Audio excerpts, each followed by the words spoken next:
It's great to catch you in a fresh video on betrayal secrets. Today, I have an intriguing tale to share about one of our subscribers. Evangeline, my wife, is 38, and I am Sebastian, 39.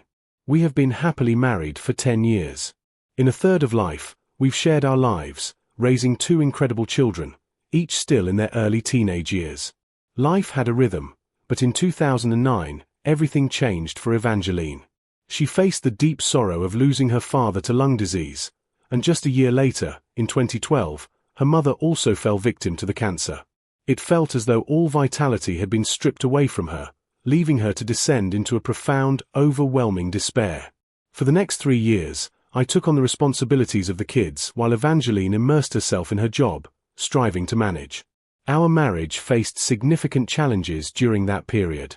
The vibrant energy of our bedroom has faded, leaving behind a stark, desolate atmosphere. Nothing appeared to spark her happiness, and in a sense, I began to lose her without even being aware of it. She closed the door on me, and in that quiet space, I discovered I could fill the emptiness by diving into video games once the kids were asleep. Before long, those serene evenings settled into a familiar pattern. 2 lengthy years went by. Gradually, Evangeline began to lift herself from the shadows. She engaged in conversation more, offered smiles more frequently, and even started to envision plans for the family once again. We began to bridge the gap between us, yet there lingered a sense of delicacy in our connection. Just when we were starting to regain our flow, I was struck by my own misfortune. My father has passed away.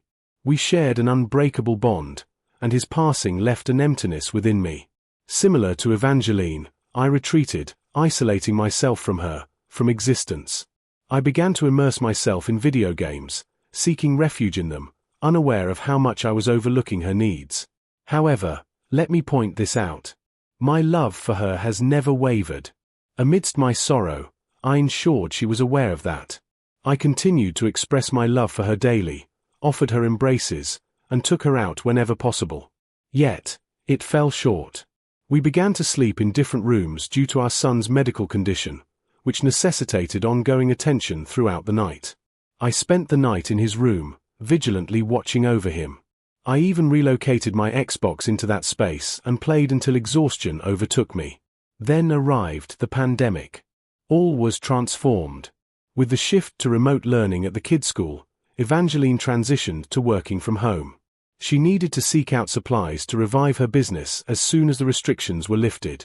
Thus, she started collaborating closely with a colleague of hers. Initially, it appeared innocuous, merely a job. However, after a few months, she became distant once more.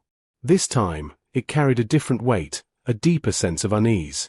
I continually sought to express my love for her. I would leave small tokens of affection, whisper kind words, yet it felt as though I was invisible. We chose to have the kids learn from home during the 2019 to 2020 school year, particularly due to our son's medical condition.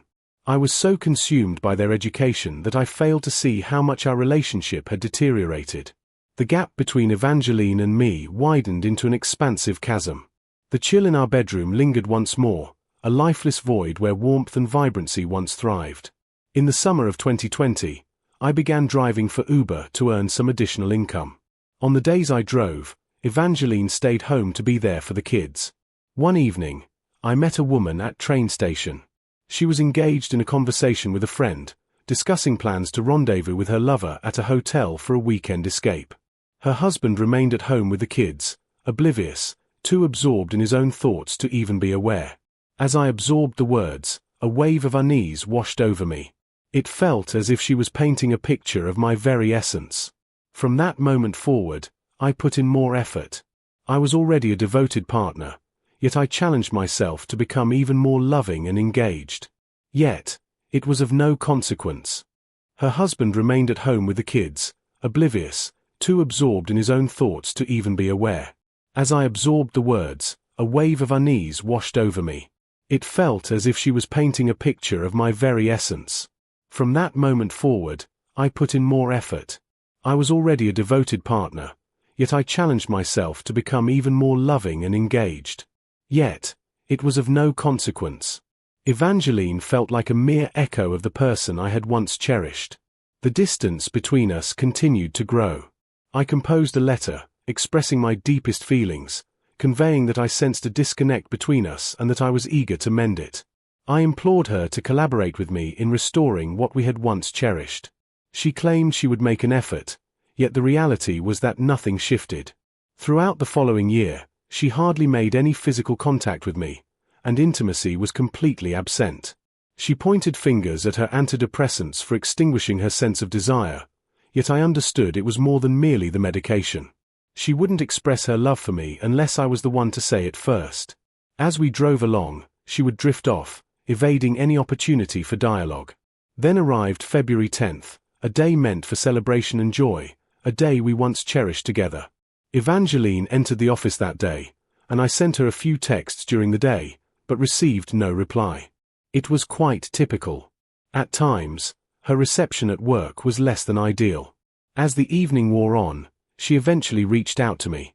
I mentioned to her that I had been trying to reach out, and she clarified that she hadn't gotten my messages until after she had left the office. I recommended utilizing Google Chat, as it appears on her work computer. However, when I reached out to her there, I received no response. No reply. Once the children were tucked in for the night, Evangeline stepped into the shower. Something within me shattered, and I can't quite explain what led to it. The silence had become unbearable. I had to understand what was happening.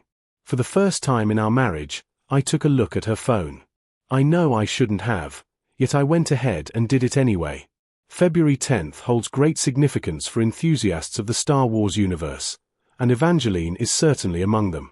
She had sent February the 10th gifts, adorable and whimsical, the kind of things she would typically share with me. However, on this occasion, they were not intended for me. They had been sent to him by her. She never once considered sending them to me.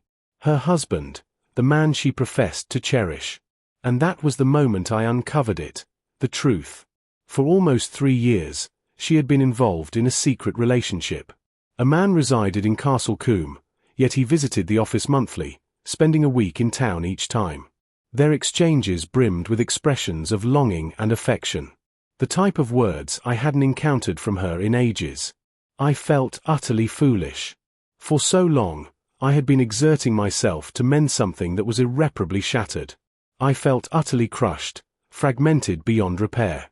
Following my surgery, we chose to relocate nearer to family, believing that a new environment might assist us in mending what remained of our relationship. Yet, Evangeline hardly made an effort to assist. She seemed remote once more, bordering on apathy. I found myself sifting through real estate listings, all while managing recovery and taking care of the kids. A lingering unease settled within me, and my instincts refused to be silenced. In July, I engaged in an action that fills me with regret. I took another look at her phone.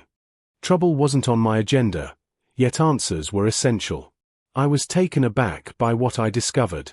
It appeared that her affair had concluded in October, just prior to my surgery. It seems that her partner, feeling exasperated by her responsibilities towards me and the children, had distanced himself. It was clear now why Evangeline had begun to show more affection after my recovery. She attempted to conceal her guilt by acting as if everything was perfectly fine between us. Perhaps she believed I would overlook it. However, I did. Jump ahead to the previous week. A colossal argument erupted between us, a culmination of tensions that had been simmering beneath the surface for weeks. She had grown distant once more, following the same familiar pattern. This time, however, I found myself unable to restrain my emotions. I shouted, my voice quaking with a lifetime of suppressed anger, and revealed to her that I was aware. I was aware that she had been unfaithful with a colleague. She attempted to dismiss it, her expression a facade of outrage, charging me with exaggeration, with being overly suspicious. However, I wasn't being overly suspicious. I thrust the evidence before her, those messages, those memories seared into my mind, and she halted. The shouting, the evasion, it dissipated completely. In that instant, the weight of her choices crashed down upon her, transforming the once defiant woman into a figure of vulnerability and despair. She began to weep, yet I found myself devoid of any remaining compassion. Being near her was unbearable, with the weight of the lies and betrayal still vivid in my thoughts.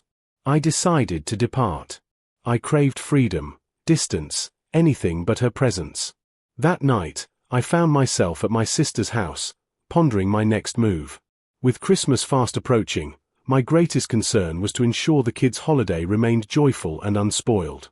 A few days later, I returned home, but it was solely for them.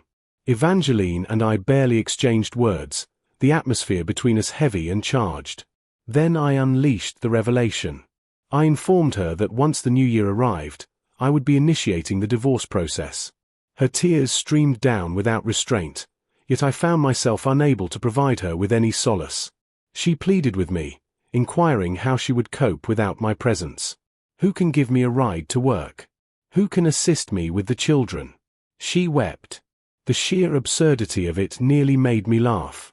After all she had been through, that was her concern? I suggested she consult her affair partner. Her cries intensified, filled with urgency and despair. Out of nowhere, the woman who had ignored me for years, who had turned her back on me, was now begging for another opportunity. She proposed marriage counseling, insisting that we could overcome this together. Yet, the messages lingered in my mind, and the sharp ache of betrayal had settled in as an ever-present shadow. The moment had passed. I informed her that when I submit the paperwork, my intention is to pursue full custody of the children. I'm finished playing the fool. I refuse to be the second choice any longer. I will pursue alimony and child support, as it is only fair that she faces consequences for the damage she has caused. 10 years of my life squandered, that's the sensation it leaves me with.